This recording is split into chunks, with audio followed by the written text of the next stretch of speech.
আমরা এখন শিখব কিভাবে 6 দিয়ে 6টি বর্ণ লেখা যায়। 6, প্রথমে 6 লিখলাম,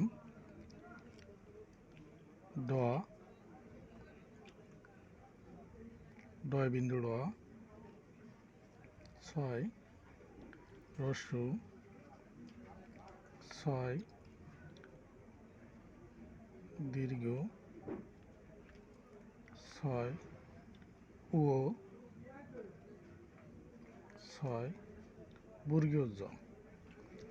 এবার লিখব ব দিয়ে 6টি বর্ণ, ব, র,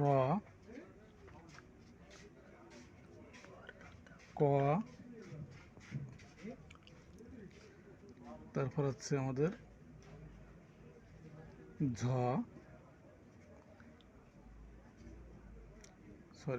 ঝর পরে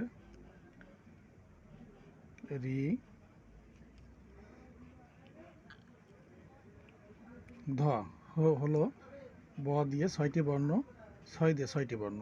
আপনার সন্তানকে এভাবে শেখাতে পারবেন।